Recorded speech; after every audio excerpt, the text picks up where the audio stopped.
University, and then I went to Kenya School of Law, and then I landed in a law firm called Anjarwala in Kana, which was doing more commercial. So it was not even real estate that I was doing, banking, commercial work. And then after Anjarwala, I felt a pull in my heart to come towards town, because I was in Edamaravin, Westlands, and I felt I wasn't feeling the impact of my work. So I did a prayer. I said, God, please direct me to be closer to people, to the community, and to impact lives. I want to see the impact of my work. So God answered my prayer. I found myself in town. I worked in another law firm. And from there now I started interacting with people, handling real estate slowly by slowly. I am self-taught conveyancer, real estate lawyer. Nobody taught me. I just was thrown into the deep end and I somehow learned, Because also law, it's about specialization. Like any career, you'd find yourself, if you're a doctor, maybe you're dealing with kids, maybe you're dealing with women, gynecology, pediatrics, dentists, skin doctor, whatever it is. So now from there I started interacting with members of the community. I'm a person who came from Western Kenya, and I didn't know anybody in Nairobi. I came on an Nakamba bus. You understand? I didn't know anyone in Nairobi. All the networks that we built up to today are just by the grace of God. So do not be discouraged if you're coming from places that are out of Nairobi, if you're new in the city, if you don't know anybody, if you're not coming from a dynasty, you understand? Because for me, coming from a community like the Somali community, it's patriarchal in nature. You cannot work or thrive unless you have like a father, you understand, who's self-made or wealthy, because women have no place more or less in this kind of communities. So for me, and also there is a lot of restriction in terms of interactions. So basically, number one, you're a woman, you're coming from a minority group, you're a Muslim woman, you understand, your place is at home. You understand, society has kind of placed, you have a place for a woman, to be at home, to get married, to have kids. It's not bad, but some traditional societies. So I got into town, I worked in a law firm, and then from there now I started interacting with clients in real estate slowly by slowly. I found myself in real estate, and then I opened up my law firm in 2012. From there, I trust me, even when I opened the law firm, I didn't have customers, clients, you understand? And being a Somali woman to open a law firm, it was kind of like taboo, you understand? Because it's law also, like construction, is male dominated. You understand? And it's like we have a lot of other lawyers coming from other communities which are progressive, but in my kind of community, it's very conservative. Women have their place. So it was really difficult for me, but luckily, by the grace of God, I managed to get a transaction through Gulf Bank. They entrusted me, a young lawyer, and then I handled my first real estate project, 16 units in South Sea. So from there, from Ghana, I delivered for the client. When I was starting, even I had just taken an office at Jamia Plaza. One room, even it did not have a window. I remember I used to pray for a window because I was in the middle of many offices and it was very hot. It would get very hot. What I want to tell the young people, you don't have to be great to start. You understand? If you have any dreams, you can start from somewhere. For me, I didn't have, my father was 6 feet under, he had died. So being a woman, I had to do what I had to do. I didn't have like a lot of money. So I got an office, I was paying 15,000. I was the receptionist, I was the messenger. I remember there was an opportunity to take a smaller office, a very tiny office. And the friends that I had that time were telling me, take this one, colleagues in the profession. I said, no, let me spread my wings a little bit and get a little bit of a bigger office. And even that time I was shaking, will I even be able to afford this office, Also in life, also you have to plant a seed. Also you have to be a little bit brave. If you read the book Think Big by Dr. Ben Carson, think big. Don't narrow your dreams, don't narrow your whatever that you want to do. Start small, of course. Rome was not built in a day, but whatever dreams that you have, those dreams are valid. Like Lupita Nyong'o says, your dreams are valid. Let nobody ever put you down or tell you that it's not possible. You understand? So from there, I went to City House. I was doing a bit of banking work, Chase Bank, a few banks here and there, because whenever like somebody is borrowing money from a bank, we handle the paperwork in terms of charging, because banks want security.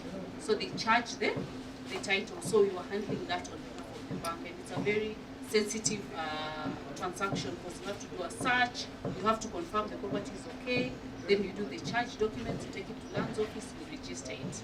Then from there now, slowly by slowly, I just started, I got into a partnership. Partnerships can go wrong. So that partnership now, when I got into that partnership, I was very naive also.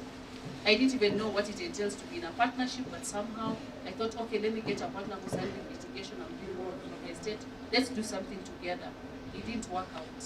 So also getting into business, you have to be very careful. Who are your partners? You understand? You don't just partner with anybody. You have to have similar values. You understand? Because a lot of businesses have collapsed because of wrong partnerships. So from there now, I dissolved that entity, we parted ways, and I opened now, formally now, Abib and Associate Advocates, instead of Otieno and Abib Advocates. And then from there now, I remember when we were in that partnership, now the then partner took me to a project on both sides of Soikimau at the river. And then I started just praying, we started just pushing. I wish we could get a developer. I wish we could get a developer to handle the project. And then I remember I used to just to pray to God, God, open the door for us. We get these developers. Where are these developers? Where are these developers? So the partnership we parted ways. Then when I was on my own now, opportunity for business came through. I started being entrusted with projects, and slowly I started handling projects which from selling houses 75 million and above, 120 million, houses 25 million. So God started opening doors for us, and luxury, also real estate. And from there also I am a real estate investor, because 2012 when I did my first transaction, my mother pushed me. My mother, this story of being a real estate investor, which we talked to Tabitha, is very personal to me, because having come from Western Kenya, my mother, through the little investments that she had done, she was able to educate us when we lost our father. Because she had 6 children to educate, she didn't have to beg anybody. It gives you, when you invest, it gives you dignity. No matter how little it is, when you have rental income coming in, it gives you dignity. And also, real estate is a means of securing your future. I'll get back to that. So from there now, we were entrusted with projects, and we started handling projects. My passion for real estate started. So on the conveyancing bit, in terms of the handling of the legal paperwork. And then from there now, I started structuring projects. So my passion now for real estate, when I see empty land, I go to the land, I look at it, I say, what can be done on this land? And then from there now, I pair the landowner with the developer, and we conceptualize projects. And that's what I've been doing now. We did Riverside Square, we did Ambra Heights, Grand Premier, we're doing now soon Aya Developments, Bunda soon, we're doing 15 villas.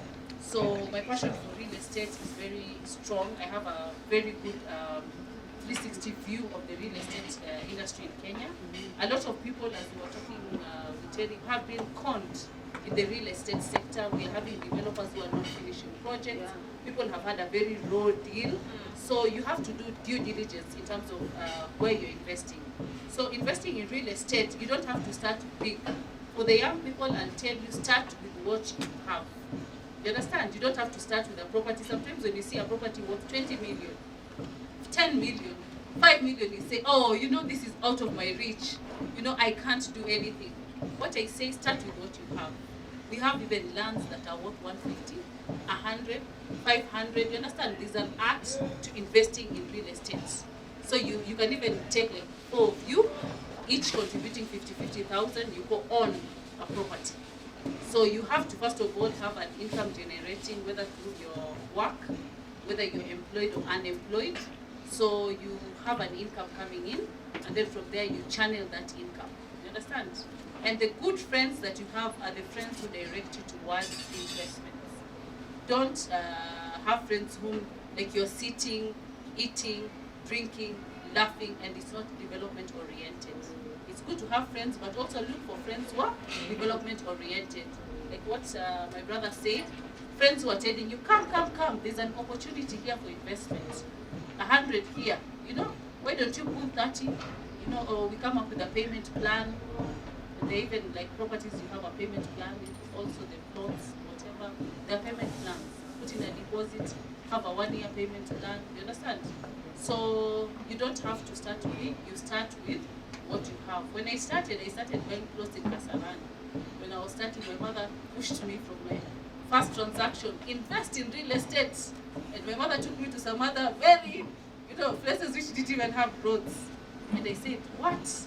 And you can imagine now they've appreciated in value. I was telling her, and I want to do a project there. So you have to start with what you have. Do not be discouraged. Slowly build your portfolio. Real estate also, there's an art to investing in it. You can buy a property worth maybe 150,000 or 500. It appreciates in value. You offload it. You now move to buying a property maybe for 2 million. Understand? So there's an art. You can even start with a plot for 100 or 50 or 150, depending with your budget. You look for what you can afford, and then from there, properties appreciate. If there's one thing, real estate, it never depreciates. It always appreciates, and it's one of the safest and best investments. So you invest in that, and then maybe wait a year or two, you offload it, buy another one. You understand?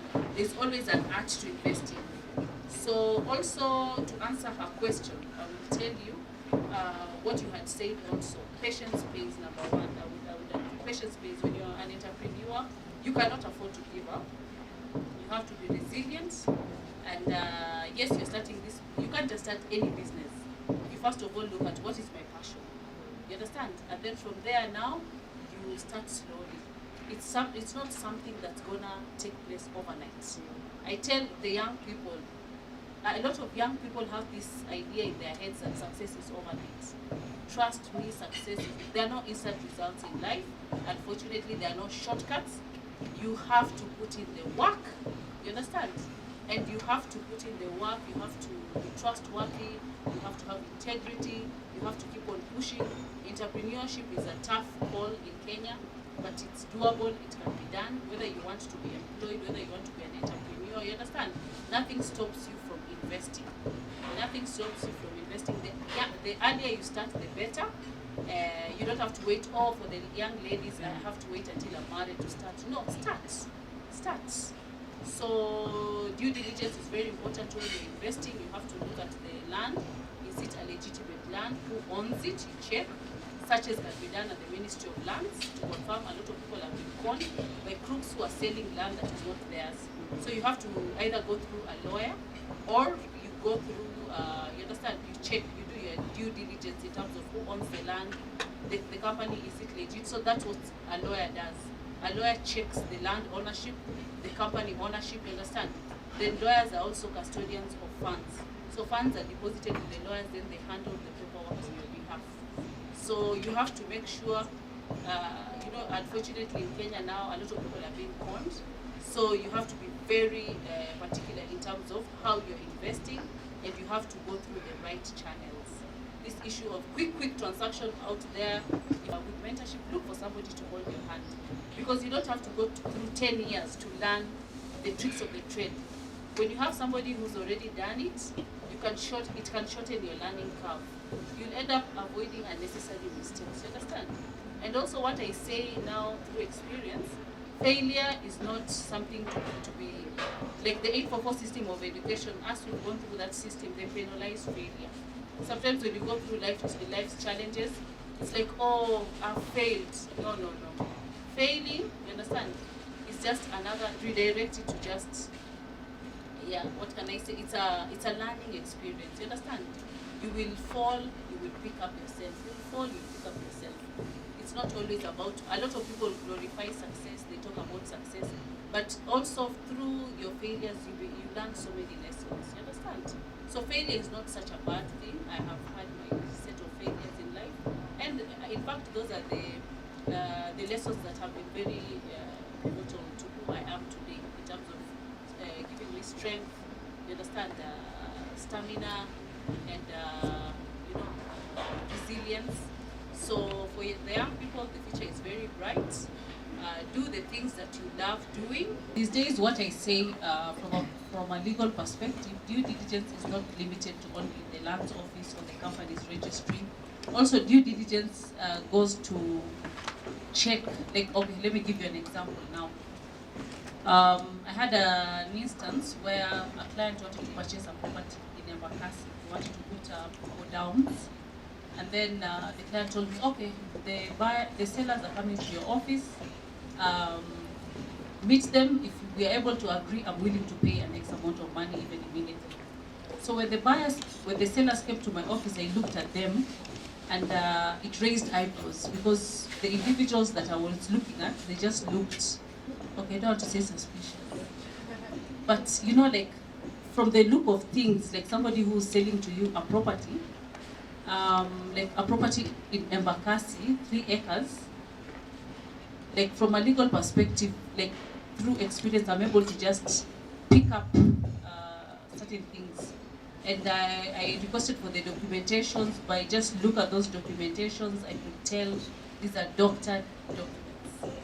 You know, then I just told them, guys, and they try to offer. So what's happening even with lawyers, they're being compromised. So you have to also, choice of lawyer is very important when you're doing your due diligence, because what's happening out here, they are compromising. These crooks have become so shrewd, they're even compromising professionals. And these individuals actually wanted to offer me some kind of bribe, and I told them, no, for me, my name is what's important.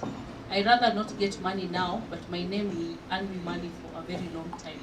And I just told the client, you cannot proceed.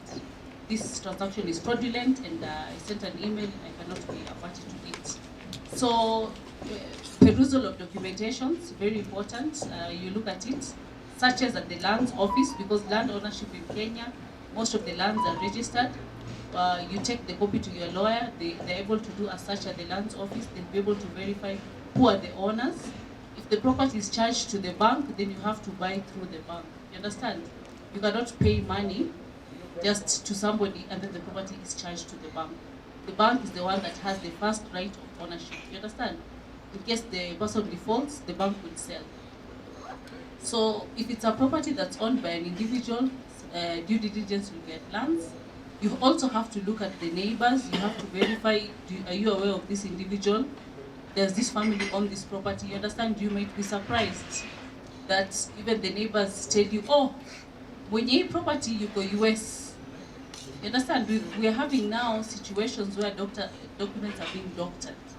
You understand? An owner is in the US and maybe UK, the property is being sold.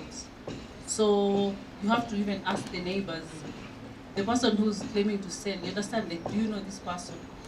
Due diligence is very important at the lands office if it's owned by a company, and the companies registry to check what the directors, encumbrance. Encumbrance now is there a caveat? Maybe they're like, people are fighting over the property for one reason or the other, so they put a restriction against the property.